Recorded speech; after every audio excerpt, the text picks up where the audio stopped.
offer a little bit of like why we're here, what is this project, what is the invitation we're coming to. In 2022, IONS, Impact Organizations of Nova Scotia, where I work, offered a Black History Learning Journey, which was an online series that spanned 4 different categories, 4 different topics, a really rich, robust conversation to explore and uplift what is the history of African Nova Scotians, and was part of a decolonization journey that was offered to folks. And so this project and idea really emerged as the kind of next iteration and continuation of that conversation of, yes, the history and where we have come from is so important, and also where is it that we're going. What Afrofuturism to me means is that we have reached the top of that pyramid of self-actualization.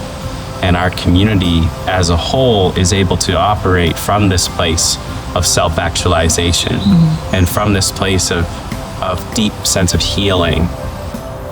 My orientation and introduction to Afrofuturism came in 2016, where I was living in Washington, D.C.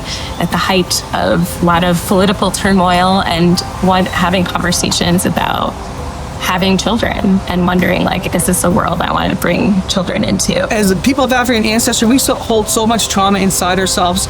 If we can get beyond a lot of the healing, the trauma, then we can bring up a generation that doesn't take that trauma on as deeply as we've had to. Kind of felt like an outsider coming in because I didn't really know what the Black Futures program was, and drumming was so bad, I was a little bit nervous the first session, but by the end of the night, I was energized, I was excited. I grew up as a really nerdy, science geek kid.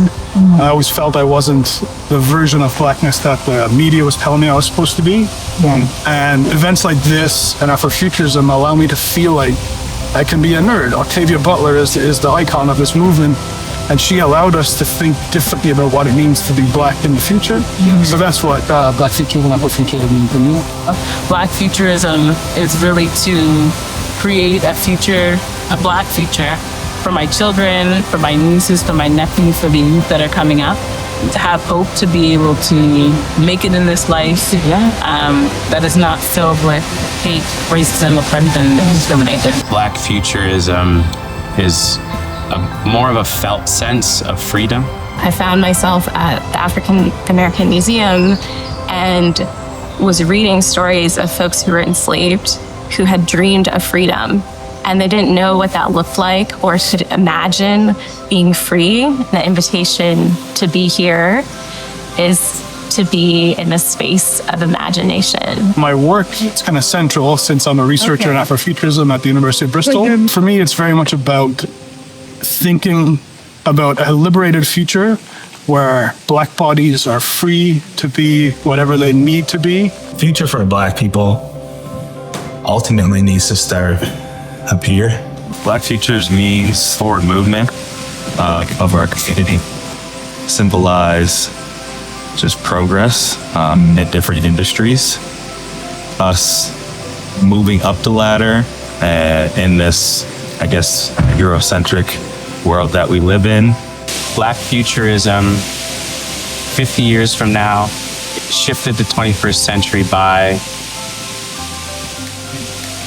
building our way of being as Black people, not from a place of a trauma response to being enslaved, but from a place of anything is possible and from a place that is deeply healed. We have to be able to dream.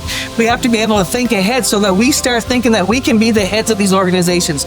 We can have the first. And Mayor Francis always says we shouldn't be proud to say we're having the first, but sometimes we have to start there. So having the first Black superintendent, having the first Black prime minister, having the first Black premier, like those Black mayor, we have to think about getting our babies ready to take on those roles. And the only way to do it for the Black future is for us to instill the strength and the positivity that we have as elders and leaders now to make sure we're bringing up that next generation to make the future more promising for us in heads of state and heads of positions. Who don't know the story of Sankofa? She's a mystic bird. Her feet are solid on the ground. That's who we are as Black people. She's looking backwards into the past that we have to remember. There's things that happened in our past that we're not proud of, things that we had to endure as Black people. But she's flying today in the present because we are the present. We are what's going to make change, what's going to happen today. But the most important thing is that she's carrying an egg which is the future of our children. And that's what we're doing. We're building Black futures for the children. So this Sankofa bird takes care of all of us, our past, our present, and our future. And we're grounded in her because she is of our ancestry. What does health look like in 22 and 25? Are we back to some of the medicines that the land has to offer? Recipes that you might create? What are we cooking these days? How are we cooking it? Where are we accessing our food from? We've already been food czar. This is where my father came from. So this is why I want to talk about that as a dominant story. I want to talk about my ancestors in Fall River as a dominant story, where Black people were in control of their, not only their food, but their food systems. Somebody talked about energy and giving energy to something and then receiving it back. That's something that I heard in our gathering. The djembe is like that. It is going to give you back what you give it. And so I think it's important to kind of give it your best if you want, that energy back.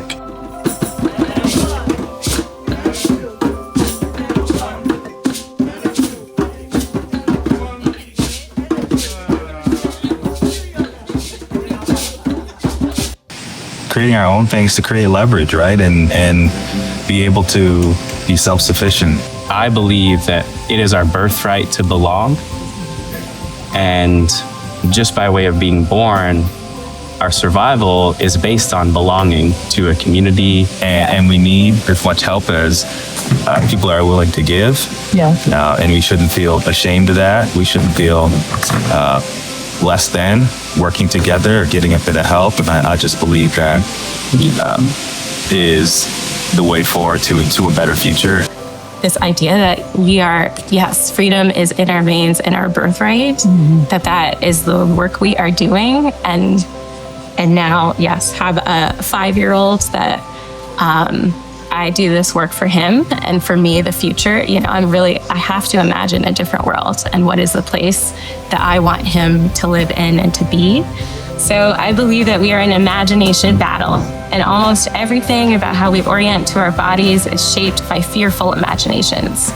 Imaginations that fear Blackness, brownness, fatness, queerness, disability, difference. Our radical imagination is a tool for decolonization and for claiming our right to shape our lived reality.